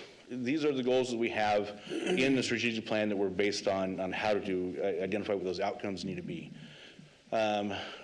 Be as effective at solving crime as we can with available resources. So this is really the fundamental reason police exist, is solving crime and being there for our community. So we've assigned several different factors on what that looks like. We spent a lot of time on this goal specifically. Increase safety and quality of life for our community. That's obviously the other part of our mission, is the safety component of this, and ensure that our community is safe as possible. We've talked about, I think somebody brought up the question of time of service or time on calls. How's it getting longer? What happened there? We're not going to detail that, but just a quick, because this is specific to that, is we promote that environment of accountability for officers. So we're not allowing them to stay longer on call. There's different environmental factors that's played into that. For example, if you guys have gone up to the marketplace in the last month or so, you notice that traffic could be a little bit a struggle. Well, when an officer gets dispatched to a call, they're seeing the same thing. They're assigned to that call. It now takes them longer because our traffic is just greater in our area. And the other huge factor into that is courts. As we're changing our court system, and all of us, they're up here, we can talk about what we have seen in our careers as far as changes, mandates has come down from the court system or legislation that we are now required to do. That also has a big impact on why we're doing stuff, why it takes us longer to do our job. And expectation in court is probably the biggest thing that drives us to take longer on cases now. Provided an exceptional level of service to our community and stakeholders. This is what really drove Councilman, the camera systems, is to be able to provide that level of service to our community and our stakeholders. Manage our resources well. We talked about that one. As a quick overview, if you have any questions, like I said, we didn't go into detail on the strategic plan because it's very detailed when we get into those goals, but it's also very useful. When I say that, it's not a 300-page document. We kept it under 30 pages, so the patrolman can pick it up and know what our focus is in the future and how we're going to get there. You guys have done a really good job, and I'm amazed that you just went through that fast. Really good job. Chief said I had 4.5 minutes, so I think I'm there. Well, you did it well. So we do have about 4.5 minutes left. Council, do you have any questions? Mayor, I have a follow-up for Amy. Amy, it sounds like we're going to address that, that spike in those numbers there, but per the PAM model, is that a trending thing across the valley, or is that specific to Nampa proper? The response times increase? No, that's actually true of most of the valley, that calls are taking longer, they're more complex, or there's a choice to spend more time with citizens on the call. Thank you. Yeah. Are there any other questions? Mayor? Yes. I know we talked a month or two ago about updates to the emergency preparedness plan that we had developed a few years ago. Is that still in process? It is in process. It's in process, it's not done. Now, police have, I mean, they're set. It's how does it all integrate across fire, the city departments, Right. depending on the type of emergency, that's what's not done. Police is, they're set. But it's just, we're still working on the collaborative, the city side. Who is working on that plan at this point? We don't have it assigned yet. We did, Dustin with Public Works has been the most recent exercise he performed just maybe 2 months ago, I'm trying to think, with a large group within our city and on a specific scenario. So it was good and it revealed a lot. So we don't have a dedicated employee because we don't have the resource for a dedicated employee to that. So it really is a collaborative effort. Okay. So. Again, it's just one of those things that's been sitting there waiting to be completed. And I know as time goes on, faces change, and maybe even locations of gathering and that type of stuff, that if it's not identified and put in a place where we know to reach it, it's just. What's difficult is that we don't have the staff, and when we're really tight on positions, each year when we come forward with a position, it's difficult because we see what this need is with police, and it's all Gen Gov. So we're trying to pick it up with using existing personnel part-time when we can to get it done. And so it's difficult because we don't have a dedicated personnel, but good question. Thank you. Thank you. Mayor? Yes. You had mentioned there's been legislative constraints over the court processes and the details that you need there. Can you elaborate on that a little bit and on the perspective of what might be up and coming this legislative session that council can get involved with and start supporting our people on the capital side of things and maybe some senators near the dais? Mayor, Councilman, I think it's a great question. Specifically, what I refer to is not necessarily what we're seeing at a local level, it's more of a national level, what we're mandated to do. If it's how long we have contact with a suspect on scene without being able to put them in handcuffs, or so that requires investigation on the street to last longer. Those type of things are what we're seeing. Now, to answer your question specifically, I know Chief Huff is working with our legislative from our area to identify some things we need to see addressed specifically. I think he's already talked to Senator Lakey about some of those things. I know we're talking to other council or other legislators currently about those things. And if you want, he can give the specifics about it. Is that? About Clark. Oh, so one of the things the Chief just mentioned, locally we saw, when I say locally within the state, is a Clark ruling, and that was a ruling that we could no longer arrest misdemeanor crimes that were only specific to domestics, DUIs, that occurred outside of our presence. Now we have to do that if it occurred in our presence. If it did not occur in our presence, we now have to get an arrest warrant for that person. That delays a process. A simple DUI that would take usually about a 2-hour period to investigate. Now that's 3 to 4 hours long because we have to get a prosecutor woke up in the middle of the night. We have to get a judge woke up. We have to swear to a affidavit for an arrest warrant, where typically we would just arrest them, take them to jail. They would see a judge in the morning. Same thing with domestic. That's even a longer process. And just to follow up on that, if there are issues upcoming this session as well, I know for me, being on council, I want to help support us at the state level side as well. Please reach out if there's something that we need to be testifying on that will alleviate the burden on y'all, as well as help us find some cost-effective means too, if there are ways. So I might say that if there is something that we would have, typically we're careful having a council member represent the city. So we'll bring those forward. we'll have some discussions around those. So just as a wrap today, the time on calls, which we just talked about a little bit, but we'll come back, and that was a question that Councilwoman Jangula had. So we may come back and provide some info to the council. The other thing that I wrote down that we might want to come back is looking at the relationship between the PAM report and the other divisions, right? Because the PAM report was on patrol, but there are the other divisions, and I know that you've got a request for the 4 positions within dispatch, but we also have other divisions within it and what that impact is. And so this talked about 12 patrol officers, right? So beyond that, there are other positions. And so one thing that I would like to see is what the total need is, not just the patrol need, and looking at the long term, because that number is greater than 12. And and how are you going to prioritize the recommendation coming forward of what you asked for?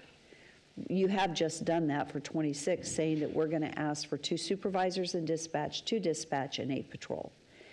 But at some point, there's going to be a need in those other divisions that are not those. And so, I'm not talking admin. I'm actually talking about some of your specialty divisions. So I'd like to have a discussion around that and coming back to council with a broader picture for the full department for police and what that might look like. So you guys have done an excellent job today. Thank you so much. I appreciate it. I hope council's found it informative. And you're always welcome to reach out to Chief and for further discussion and questions beyond today, and/or whomever would be wanting to answer those questions. So thank you very much. Appreciate it. Okay, with that, I would stand for a motion to close our meeting. Second. Thank you. Meeting adjourned. Thank you. Thank you. That was quick. Well done.